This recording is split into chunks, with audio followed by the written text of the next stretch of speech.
텔 아라드에서 마사다와 꿈란을 거쳐 텔아비브로 가는 길입니다. 여리고에서 나와 텔 아라드로 가는 길인데요. 가는 길에 숙소를 잡았습니다. 숙소는 진모 도라 데드시 숙소인데요. 사해 근처에 있습니다. 호텔비는 무척 비쌌고요. 이곳은 무인 호텔입니다.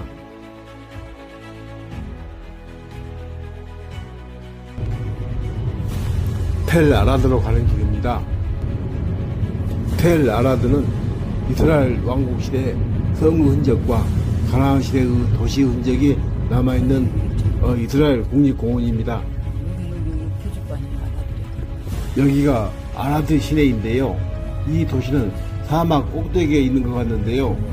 오아시스 있는 나무도 많이 있고 아주 작은 도시입니다. 텔 아라드 국립공원으로 가야 되는데 아라드 시내로 들어왔습니다. 여기서 차를 돌려 다시 텔 아라드로 가는데요. 고대 유적지는 앞에가 텔이 붙어 있습니다.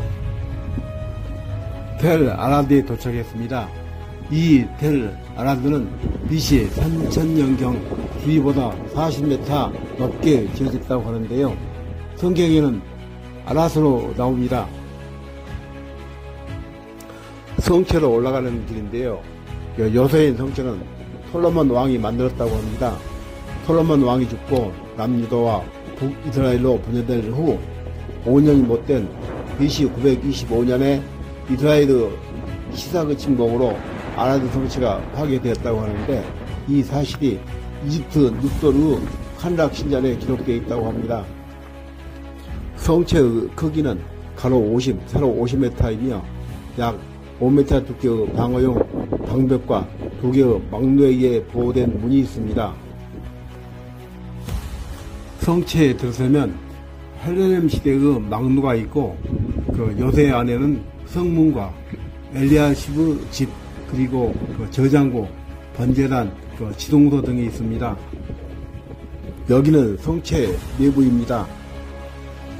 여기가 지동소인데요. 2개의 돌로 된 분향단을 볼 수 있습니다. 왼쪽 분향단은 높이가 50cm 정도로 여호와를 위한 것이고 오른쪽은 조금 작은 분향단으로 아세라 우상에게 분향했던 곳이라고 합니다. 이곳에서 7개의 도시층이 발견되었다고 하는데요. 유다왕 시대인 AD 9세기에서 6세기의 요새가 있습니다.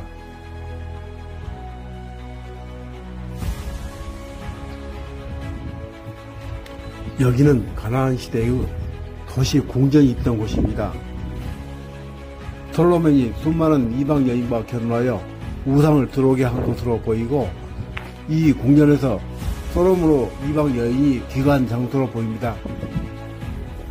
이곳은 가나안 시대의 우물입니다.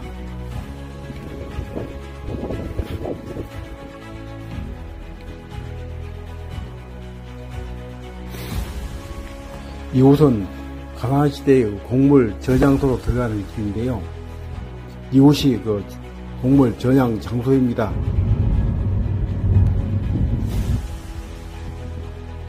사이가 보이는 쉼터가 있는 곳입니다. 이 지역이 성경에 나오는 소돔과 고모라 지역인 듯 소돔 아라드 길이라고 이정표가 쓰여 있습니다.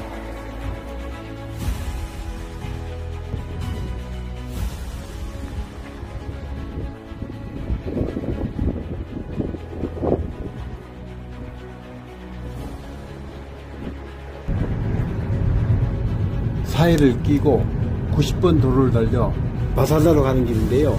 타이의 해변가에는 이런 고급 호텔들이 많이 있습니다. 마사다는 히브리어로 요새라는 뜻이고요. 높이는 해발 40m에 불과하지만 동쪽에 있는 사이가 해수면보다 400m가 낮기 때문에 실제 요새 높이는 440m 정도라고 합니다. 절벽으로 되어 있어 남북 불락 천혜의 요새입니다. 티투스는 예루살렘을 포위하고 주변에 돌벽을 쌓아 외부로 식량 유입을 차단하여 AD 70년 8월 5일 예루살렘이 함락되고 성전이 불타 무너졌고 남은 것이 지금의 통곡의 벽입니다. 예루살렘이 함락되자 유대 반란군은 남쪽으로 밀리다가 요새 마사다를 최후 항전으로 삼아 이곳에서 최후를 맞이한 장소입니다. 마사다에 올라가기 위해서는 케이블카를 이용할 수 있는데요. 저희는 걸어서 올라갔습니다.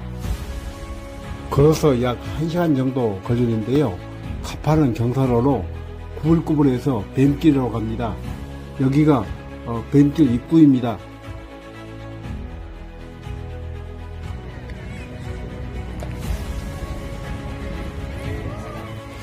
여기가 마사다입니다.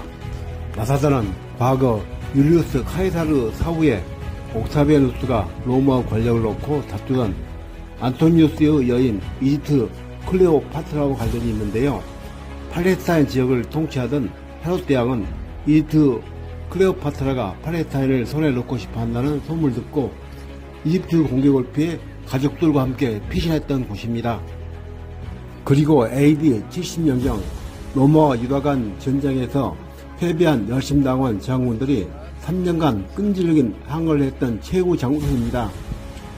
1만 명의 로마 군인들이 74년 4월 마사다 주변에 경사로를 건설하며 숨통을 저해오자 저항군들은 모두 자결할 것을 결정하고 자기의 집에 돌아가 모든 가족을 죽이고 다시 모여 10사람씩 조를 짜 한 사람이 9명을 죽이는 방식으로 죽음의식을 반복했습니다.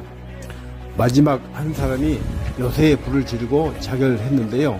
이때 살아남는 사람은 5명의 아이들과 동굴 속에 숨어있던 2명의 여인뿐으로 960명 중 953명이 죽은 것입니다. 이로써 유다인들은 세계 뿔뿔이 흩어졌고 일부는 로마로 끌려가 콜로세움을 지었다고 합니다. 이것이 마사다의 모양인데요.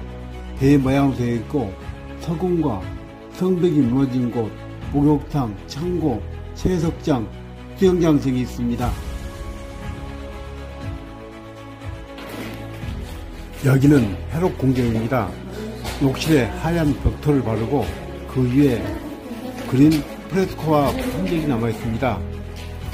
검은 줄 아래는 발견된 당시 원래 건축물이고 위는 나중에 비싼 벽돌로 쌓아 올려 보수한 것입니다.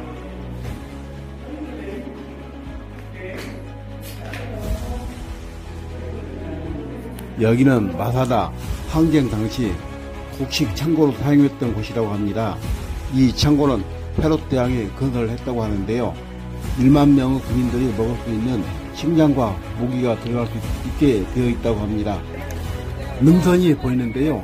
이 능선은 로마군 플라비우스 실바 장군이 요새를 포위하고 약 6,000명의 유대인 노예를 동원하여 서쪽 측벽에 돌과 진흙을 이용하여 공격용 인공 능선을 쌓아 올린 언덕입니다. 직사각형으로 보인 곳이 실바 장군 로마군 1만 명이 머물렀던 장소입니다. 헤롯 시대에 지은 신화고구 유대 해당이 있고 해당 앞에 조그마한 방에서 14개의 두루마리 성경이 발견됐다고 합니다. 저항군들이 로마군과 싸우면서 성경을 공부하고 회의를 했다고 합니다. 저 멀리 사해가 보입니다. 여기가 헤롯 대왕의 북쪽 궁전인데요. 이 궁전이 헤롯 대왕이 지은 것 중에서 가장 아름답게 만들어졌다고 합니다. 3개의 테라스와 웅벽으로 되어 있고 외부 계단으로 연결되어 있습니다.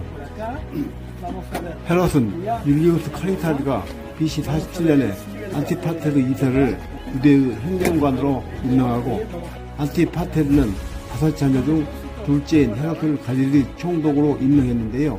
BC 40년에 로마 황제 아우구스토에 의해 유대인의 왕이 되었습니다. 유대인의 환심을 사기 위해 예루살렘 성전을 건축했고 유대인의 왕 예수 탄생 소식을 듣고 예루살렘의 2살 이하 애들을 모두 죽였던 사람입니다. 이곳이 헤롯 대왕 궁전 바닥 모자이크라고 합니다. 적들을 감시하기 위한 망루들이 곳곳에 세워져 있습니다. 헤롯이 이집트 침략을 감시했던 곳입니다. 여기가 물 저장고인데요. 그 안에 보이는 돌들이 보이는데 이것이 포탄이라고 합니다. 중앙으로 나오면 비안틴 교회 터가 있고, 비안틴 교회 터를 지나면 발굴 작업을 하고 있는 서쪽 궁전을 볼 수 있습니다. 이스라엘은 AD 74년 4월 이후 1948년 나라를 세웠는데요. 다시는 나라를 뺏기지 말자고 이곳에서 마지막 신분 교육을 한다고 합니다. 마사다 요새를 걸어 내려와 오후 2시가 넘어 성경 44번이 발견된 꿈난으로 향했습니다. 매표소에서 표를 사고 들어가면 꿈난 공동체에 대해 안내 영상을 틀어줍니다. 베두인 어린 목동이 잃어버린 양을 찾기 위해 바위 동굴에 돌을 던져 항아리 소리가 나 동굴에 들어가서 10개의 질긋 항아리와 그 안에 7개의 두루마기가 들어있었는데요. 그 중에 유일하게 이사야에서 1장부터 66장까지 다 기록된 이사야 사본이 있었다고 하는데요. 이 사본은 BC 3세기부터 AD 2세기 사이에 기록된 것으로 지구상의 가장 원반에 가깝다고 합니다. 구약 성경 중 에스라만 발견되지 않고 모두 발견되었는데 이사야서 외에는 부분적으로 발견되었다고 합니다. 예수님 당시 유대교 종파는 바리새파, 사두개파, 에세네파, 열심당원으로 나누었는데 그중 꿈난 에세네파는 지극히 경건하며 로마군에 의해 점령 당시 11개의 동굴에다가 나누어 숨겨놨다고 합니다. 양치기 목동이 발견한 일본 동굴에서 이사야 사본과 공동체의 구칙서 등이 발견되고 3번 동굴에서 2개의 불이 동판 두루마리 사본, 4번 동굴에서 최소 15,000개의 조각 사본이 발견되었고 11번 동굴에서는 성전 두루마기가 발견되었습니다.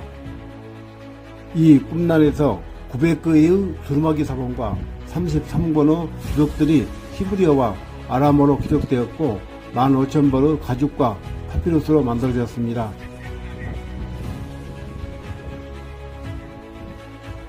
목욕의식을 한 곳입니다.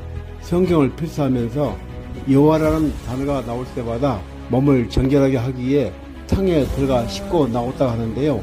성경을 필사하기 위해 3인 1조로 움직였는데 한 사람은 읽어주는 사람, 한 사람은 쓰는 사람, 한 사람은 교정하는 사람으로 쓰다가 틀리면 다시 쓰고 했다고 합니다. 이곳에 항아리를 굽는 가마솥이 있었고 대추 야자의 씨앗이 발견되었다고 하는데요. 이곳으로 봐서 농사를 짓고 수확하는 경제활동을 한 것으로 보입니다. 이곳이 사해사본이 발견된 동굴인데요. 산기슭에 많은 동굴들이 보입니다. 1947년 봄 베두인 어린 목동이 잃어버린 양을 찾기 위해 바위 동굴에 양이 있을까 하고 돌을 던졌는데요. 양의 소리가 아닌 항아리 깨진 소리가 들렸다고 합니다. 어린 목동은 마을로 가서 다른 동료를 불러와 동굴 안으로 들어가 보니 10개의 질긋 항아리와 그 안에는 7개의 돌마리가 있었다고 합니다. 바로 앞에는 사이가 있고 저 멀리 요르단이 보입니다. 꿈난 국립공원을 둘러보고 텔아비브로 가는 도중에 베델과 실로를 거쳐 가기로 했습니다. 가는 도중에 비가 무척 많이 왔는데요. 야고보 바위와 실로를 찾다가 날이 어두워져 그냥 텔아비브로 갔습니다.